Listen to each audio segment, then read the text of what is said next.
Hello everyone, कैसे हैं आप सब। एक बार पुनः से कोचिंग क्लासेस पर स्वागत है। आपके कमेंट के आधार पर सुपर फास्ट रिवीजन में बच्चों हर टॉपिक पर वीडियोस दे रहा हूं जिस टॉपिक पर मैक्सिमम आपका कमेंट आता है। तो चलिए शुरू करते हैं। विद्युत रासायनिक सेल, इसे आप लोग जरूर तैयार कर लेना, एग्जाम के पॉइंट ऑफ व्यू से काफी महत्वपूर्ण है।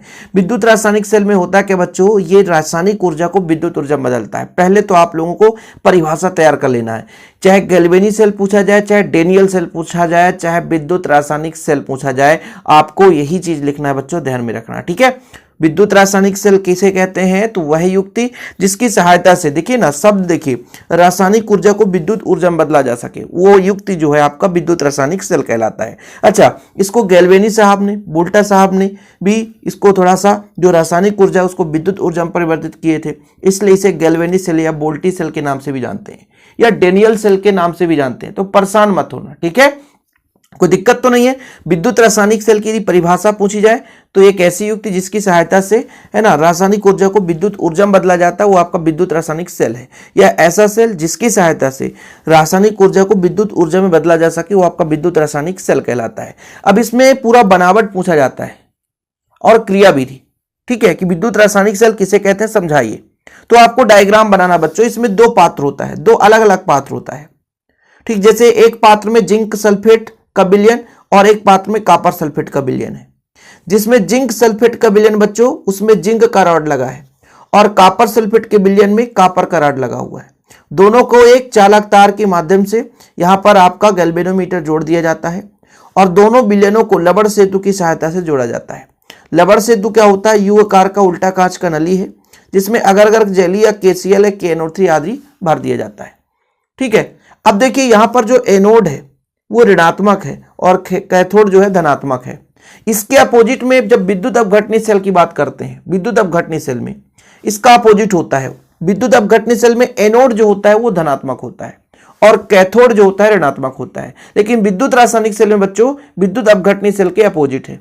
लोग बहुत कंफ्यूज रहते हैं, बोलते हैं सर आप सही बताओ, हमारी बुक में कुछ और दिया है। अरे आप विद्युत अपघटनी सेल देख लिए हैं। विद्युत अपघटनी सेल में क्या होता है, एनोड धनात्मक होता है, पॉजिटिव होता है, कैथोड ऋणात्मक होता है। लेकिन यह है विद्युत रासायनिक सेल।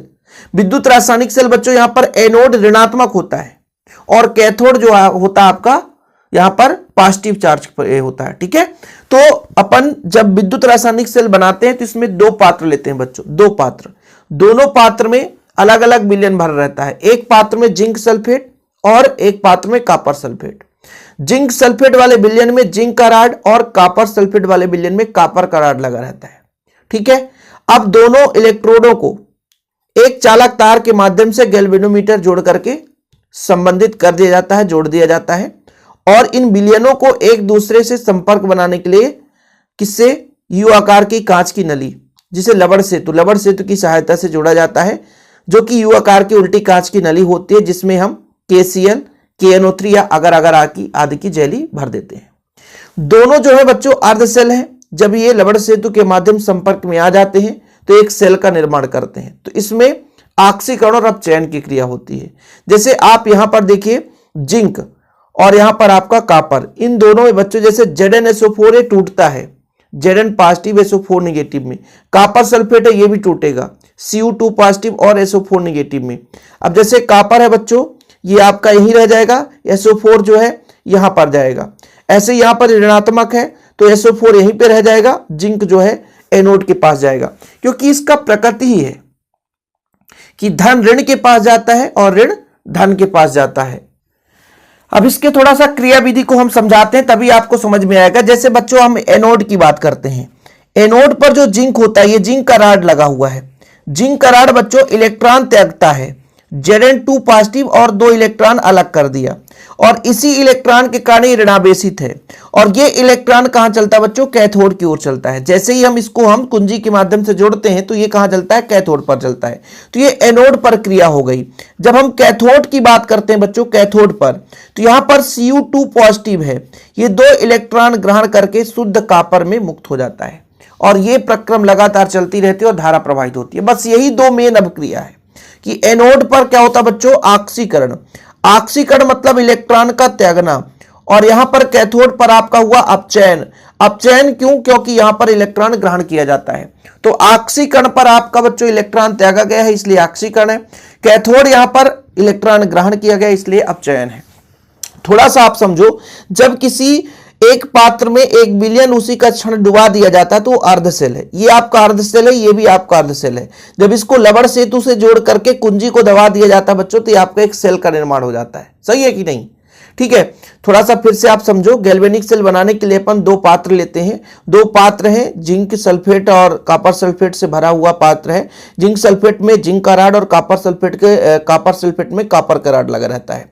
दोनों विलयनों को लवण सेतु के माध्यम से जोड़ देते हैं, जो उल्टे यू आकार की कांच की नली होती है, जिसमें KCl अगर की जेली या KNO3 आदि भरा रहता है। दोनों इलेक्ट्रोडों को हम बाह्य परिपथ से बनाने के लिए एक चालक तार जिसमें गैल्वेनोमीटर लगा करके और एक कुंजी की सहायता से जोड़ देते हैं। ये दोनों अर्धसेल है बच्चों, ये दोनों क्या है? अर्धसेल है। लेकिन तार की सहायता से जैसे ही जोड़ते हैं तो परिपथ पूर्ण होता है। जिंक से इलेक्ट्रॉन निकल करके कैथोड की ओर चलता है। धारा की दिशा इधर होगी, लेकिन इलेक्ट्रॉन की दिशा इधर होती है। जिंक यहां पर जो जिंक राड है, यहां पे इलेक्ट्रॉन त्यागता है और ये इलेक्ट्रॉन निकल करके कैथोड पर जाता है। तो जो जिंक 2 पॉजिटिव आयन है, ये विलयन में चला जाता है और इलेक्ट्रॉन इधर चला जाता है बच्चों।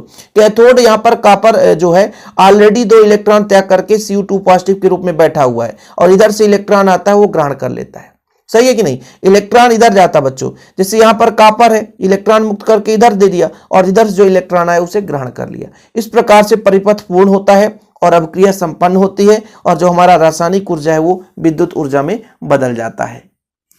अब इसको थोड़ा सा आपको लिखना भी पड़ेगा। देखिए, इस सेल में अलग अलग पात्रों में जिंक सल्फेट और कॉपर सल्फेट का विलयन लेते हैं। जिंक सल्फेट वाले विलयन में जिंक का रॉड और कॉपर सल्फेट वाले में कॉपर का प्लेट डुबाते हैं, यानी इलेक्ट्रोड डुबाते हैं।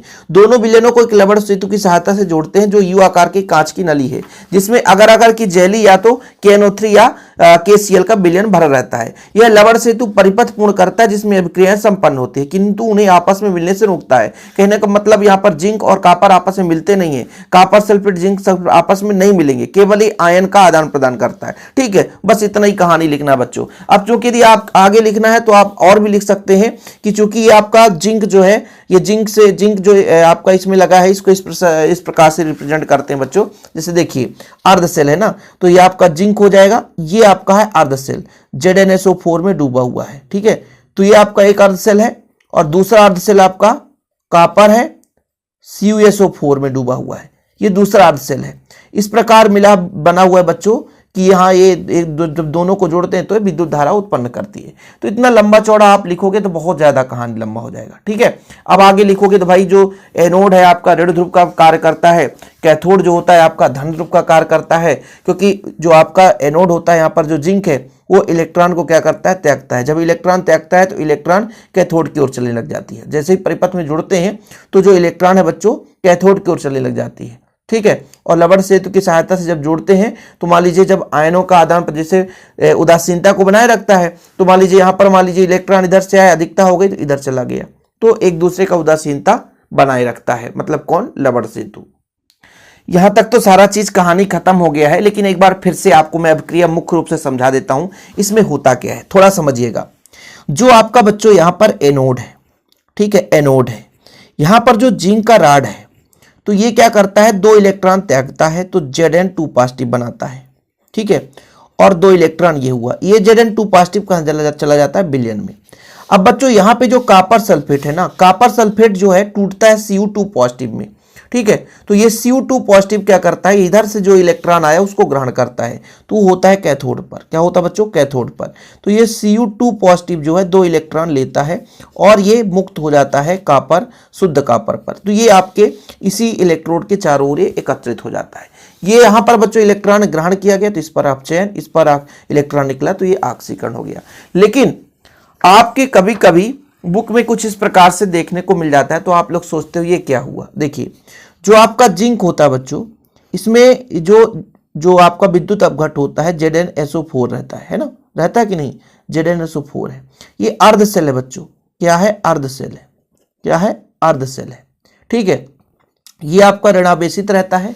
ठीक, इसकी जो सांद्रता होती है बच्चों 1 मोलर सांद्रण होता है। कितना? 1 मोलर सांद्रण होता है। अब ये जो हमने बना दिया, ये आपका सेल है, ये अर्धसेल है, ये अर्धसेल है। अब बीच में जोड़ दिया, मतलब ये दोनों अर्धसेल मिलाकर सेल का निर्माण करेगा। तो इस बार कॉपर सल्फेट एक साइड रहता है बच्चों, ठीक है, और ये 1 मोलर सांद्रण पर है। इसमें जो आपका है यहाँ पे इसमें आप चयन होगा, ये आपका कैथोड का कार्य करता है। किसका काम करता है? कैथोड का काम करता है। ये जो है आपका बच्चों एनोड का काम करता है, ठीक। इसको अपन धन से रिप्रेजेंट करते हैं और यहाँ पर आप लिख सकते हैं ऑक्सीकरण, यहाँ पर अपचयन। तो इस प्रकार से आपको सेल देखने को मिल जाता है। फिर आप लोग परेशान मत होना कि ये कहाँ से आ गया।